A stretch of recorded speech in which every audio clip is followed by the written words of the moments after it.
イス H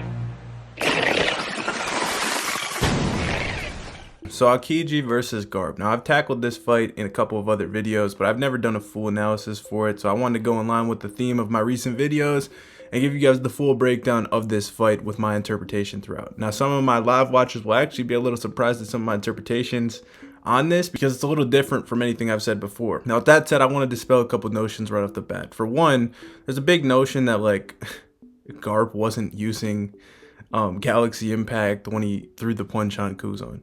Now, whether or not that's true, it wouldn't matter for one because it's a punch that's shown to have the destructive capability on par or surpassing that Galaxy Impact. But I think it's more in line with it just being a Galaxy Impact, given that we don't need to physically see him say the word Galaxy Impact when it does the exact same thing, as we have never seen another attack from Garp create that giant bubble, the impact on that level. There's never been another attack. Like, and any time Garp has ever thrown a punch, it's never looked like that. The only time it looks like that is with Galaxy Impact. With that said, we've seen characters like Law, they don't have to say the name of their ability for us to know he's using Kroom. Against Blackbeard, he uses Kroom, then Shock Willy, and you see that it puts these bubbles in the room around the sword and extends it.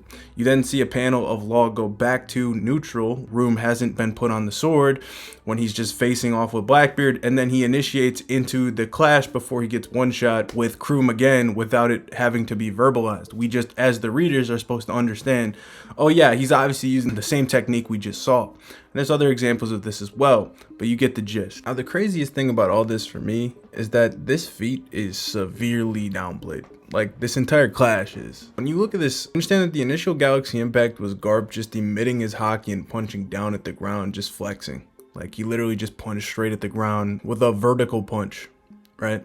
Now, in this context, that destruction gets amplified and the punch actually lands on Aokiji, plus Aokiji's punch lands on Garp, and it's a horizontal punch that gets absorbed by the person taking the force, and it still surpasses the damage of the initial Galaxy Impact. That's what's crazy about this.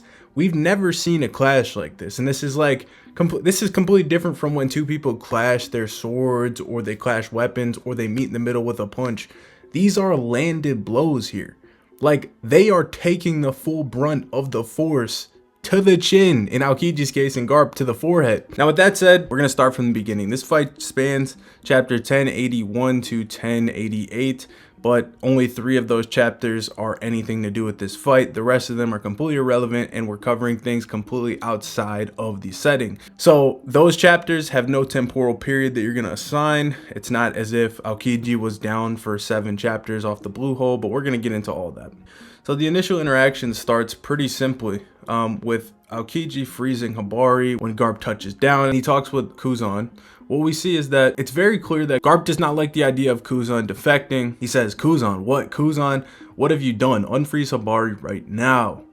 We can't have this, Kobe, says Aokiji. You can't go escaping when Teach isn't around. Now at this point, we get the flashback of Kuzan joining the Blackbeard Pirates, and this is the first and only time he is confirmed to have been part of the crew officially. But we see that Kuzan then is reflecting on something, and then Garp notices that he is not paying attention and screams, hey, Kuzan, put Hibari back to normal and let Kobe go. And we see that Garp is charging up his haki in the background, flexing, conk, it seems, at Kuzan and preparing to fight. We then see, in turn, Aokiji starts coating himself in ice and says, you always did like to say whatever was on your mind, but I'm afraid I can't help you with any of those things, Garp. I love that about you, which is why I lived my life the way I want now.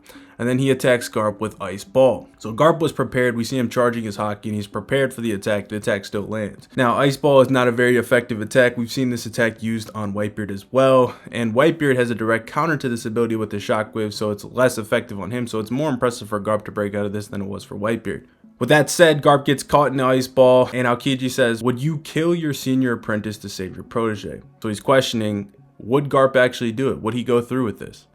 Garp then says, as he starts breaking out of the ice, don't be tied down by this nonsense. I taught you to live in the moment. Listen up, Kuzan. Wavering is a sign of weakness. And I want to make a very clear note here that a lot of people don't catch. When Aokiji uses Ice Ball, he jumps into the air. It's the same thing he did with Whitebeard. He jumps in the air for this attack. It is super ineffective, and it's one of the dumbest decisions from a battle IQ standpoint, but it's one of his weaker attacks and something he consistently does. Him being in the air means that he's not nearly as mobile as he would be on the ground. Basically, if a character cannot fly, they don't have the same mobility, and even if they had some kind of small time propulsion, they wouldn't have the same movement speed that they have when they can actually use their legs. Perfect example of this is Blackbeard against Law. When Law caught him off guard with the Awakened attack that cut through the Pegasus, Blackbeard goes into a free fall, and then Law is able to hit Shock Willy on him. He doesn't have anywhere near the mobility he has on the ground, and then easily reacts to the same Shock Willy right after when he's on equal footing. With that said, you see that Garp uses his instantaneous movement, jumps up into the air while Aokiji was clearly wavering, and grabs him with Blue Hole and basically choke slams him straight to hell with Blue Hole. And it's actually highlighted by Sandman AP that the actual Japanese translation of this is "to the sea floor." It's an attack meant to send the opponent down to the depths of the sea.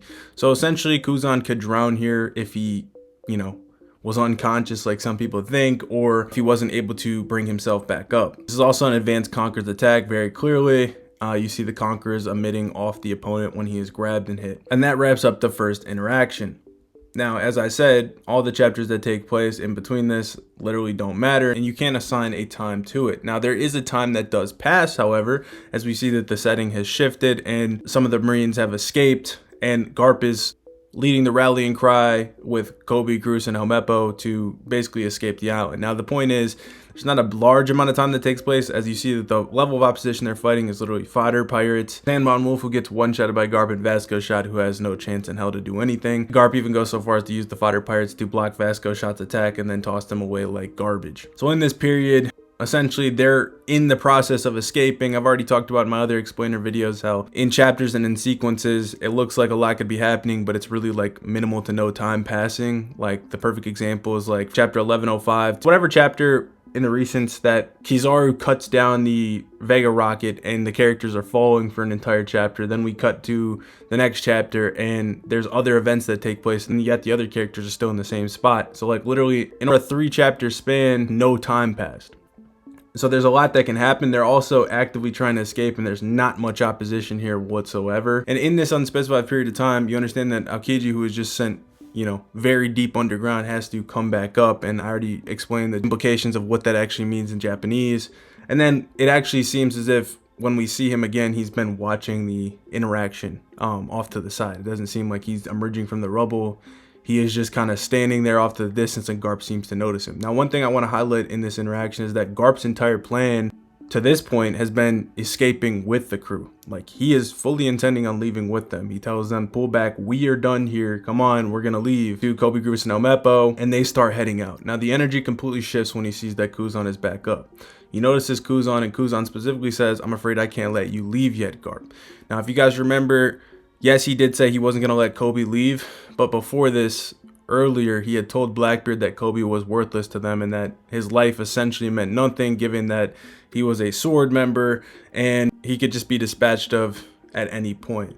Now, Blackbeard kind of still kept Kobe because of the hero title, I'm assuming, but Kuzan also knows about the hero title. So it seems like he just really didn't want to have Kobe captured. I do believe that he does still have his morality from the Smoker interaction, but I'm not going to get too deep into that here. It's very clear that at this point, he specifically is going to keep Garp. It's even highlighted that Kuzan could just freeze the ocean as they tried to escape anyway. In chapter 1088, Pizarro actually states it.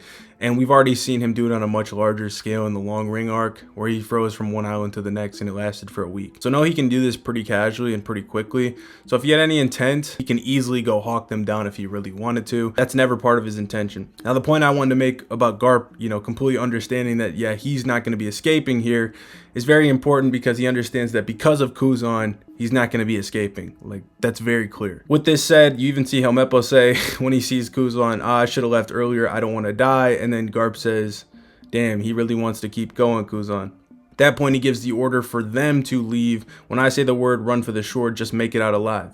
Again, highlighting the fact that he is not going to be also in part leaving. At that point, Kobe does something stupid, ends up getting caught in a ruse where Shiryu uses it to his advantage to stab Garp. I think this was really just a plot point, because to me, if Garp was fast enough to get all the way over here, I don't see why Garp couldn't have just like ran through Shiryu from the side. Like, why did he have to jump right in front of it?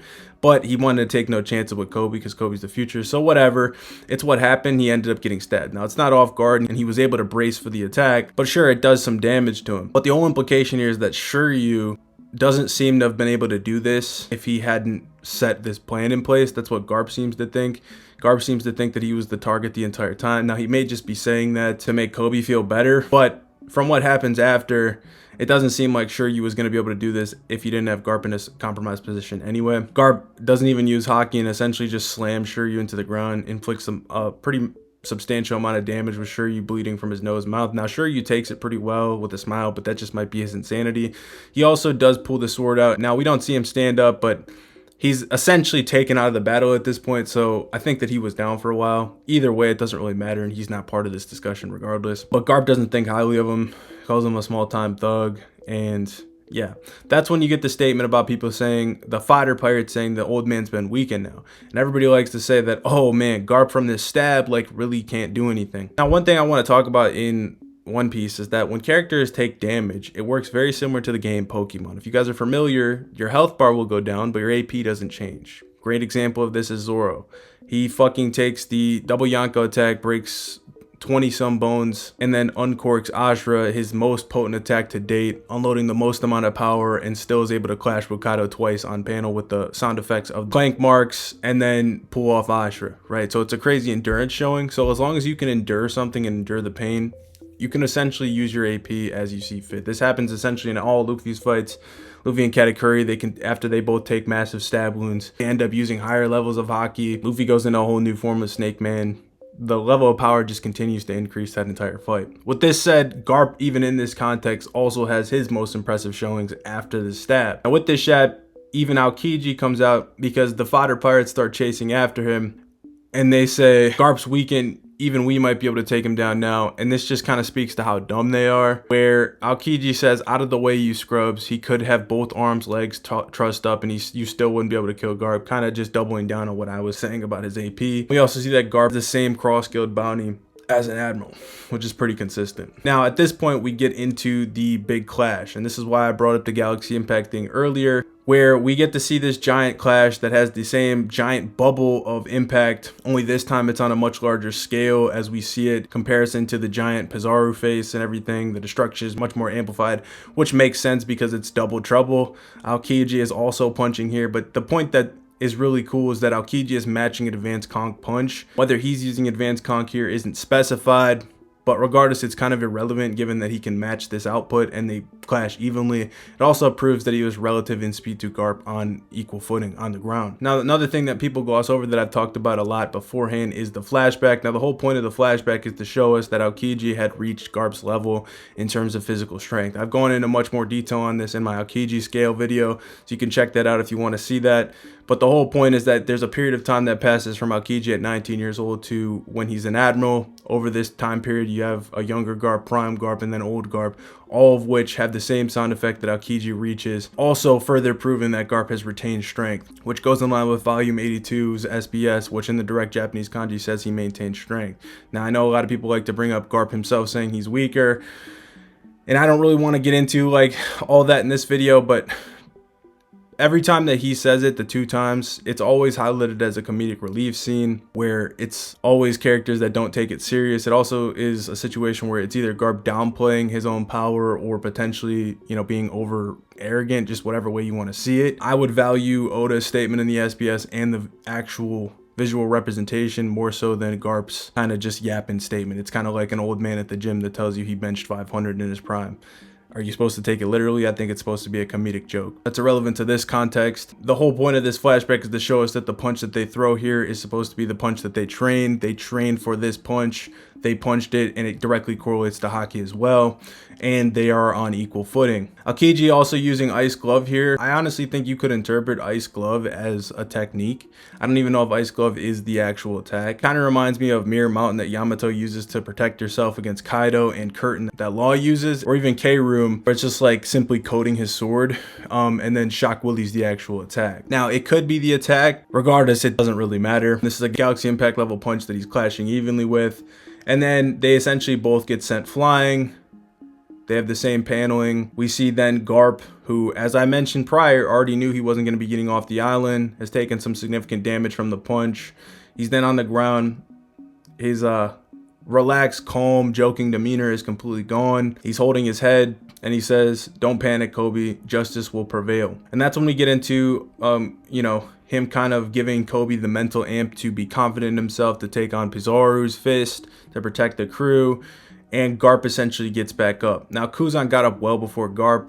I don't know if you want to put too much stock into that. Garp was already wounded as well, so his health bar is going down. So I think that just simply expedites the fight. But Aokiji comes over there, and it's clear that Aokiji kind of thinks that Garp has had enough. He says, "Where are you going, Garp?" as Garp wobbles back to his feet with those wounds.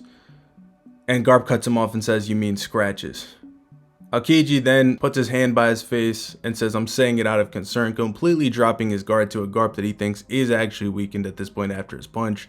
And seeing the state he's in, it seems that Garp may have lulled him into that false sense, or he's actually just feeling the effects. Obviously, I'm sure he's dealing with the pain, but it doesn't really stop him from being able to resolve amp himself through it. And then he essentially catches Kuzan by surprise here, calls him soft, and then that's where people think that Garp blitzed Kuzan. Now, again, we've already seen that they're relative in speed when they're both being serious.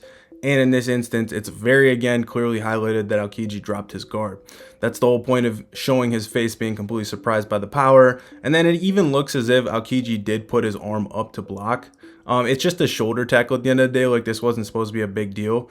But Garp, his raw power is pretty strong. When he gets the upper hand on somebody, it's not expecting it. Of course, Aokiji's going to get blown over, but it's not like significant in any capacity. People got to understand that when characters are relative in speed, anything that would tip the balance, so like any little sign of hesitation or diminishment to one's guard or one's preparation for an attack, is going to allow the other person to land an attack. It's a very simple concept. So with that being said, he blows through Kuzan, and at this point, I'm 100% in line with the fact that Garp, he had already known he wasn't going to get out of here, and I don't think that his goal at this point was to defeat Kuzan anymore. His goal was simply to make an opening for Kobe and them to escape. That's all he wanted. That's what's highlighted in chapter 1088, last lesson. He knew he was going to not make it out, so his whole mission is to get them out. So in that theory, he technically does accomplish his mission. Now on the flip side, Aokiji also accomplishes his mission in making sure Garp doesn't leave. So yes, I do think that Garp uses energy for something else in the means of using Galaxy Divide on Pizarro, where he was in a death fight with Aokiji, that energy could have been used to deal massive amounts of damage on Aokiji. So when he gets that opportunity to get Aokiji off guard, if he uses Galaxy Divide there, it could have done a lot of damage. You've got to be fair with that context. Also have to, on the flip side, understand the mental nerf that's taking place with Aokiji, who doesn't really want to be doing this, and was dropping his guard, clearly concerned for Garp. Now with that said, we cut away, and we see Kobe do his thing. We see Garp start laughing as soon as Kobe connects Honesty Impact as he returns back to the ground. When Garp returns back to the ground, they off-screen it, and it's very ambiguous, like what happened. Aokiji just kind of puts an ice spike through his chest. We don't know if Garp died or if he's going to be alive. I personally think he's still going to be alive, but at this point, like, Aokiji has won. Now, in fairness, what I'm going to say here, I actually surprisingly haven't heard anybody say this, but Garp has essentially accomplished his mission in fairness, and with the way he was laughing, I don't think that he really had any intention of continuing to fight. He knew he was going to lose from the moment he saw Kuzan back up. So I don't even know if Kuzan legitimately, like, in combat landed this attack, or if Garp was kind of just like accepting of it. Either way, I wouldn't really care. It doesn't change the scale anyway. Now, like, I could just be like, oh, well, Aokiji clearly went over there and blitzed Garp, like, when he got serious, which may have happened. Aokiji clearly did code himself to go finish this attack, but I think that was just, like, him kind of resolving himself up to, like, actually put the final blow into Garp to put him down. I don't think we'll ever find out. It's kind of supposed to be ambiguous. It doesn't change the outcome regardless. The way I see this is very clearly that Kuzan is above Garp. I think that's what the whole flashback is meant to show you. It's meant to show you that Aokiji is literally just Garp with a Logia, and you know, he's the one that's like the next generation. He's the fixed product. He's the protege that's moving forward. And then you see that, yeah, in every turn he can take Garp's attacks while being mentally nerfed and holding back, and he can match his output. And you see that he walks over to Garp, essentially could finish him there if he wants to, and then kind of just drops his guard. I think Garp's whole demeanor in this entire arc shows us that he understands that he's not going to defeat Kuzan. Now, I would classify this as a high diff fight. I think Garp can push it high diff. I do think that if they were both like no restrictions, no downs, and you know, they were both fighting to the death, it'd be high diff. But I would definitely take Kuzan, who didn't use over 50% of the bag that he has shown, including like Ice Time, which is his blitzing technique where he follows the wind and quickly gets up on his opponent. Also, all of his open palm techniques, which has had a correlation to higher potency attacks from Akainu and Aokiji specifically. Anytime they do significant damage to somebody at Marineford on a fatal type of level, it's with an open palm. When Akainu punches holes in Whitebeard's chest, he actually has an open palm. When he rips off half his face, he has an open palm.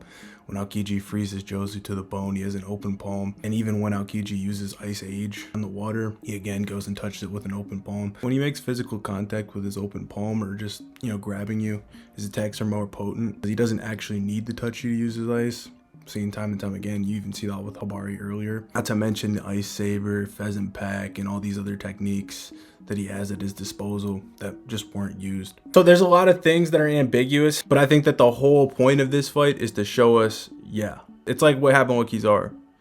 It's supposed to show the characterization of the Admiral, or the former Admiral in this case, show us that he is a powerhouse on the level and slightly above Garp.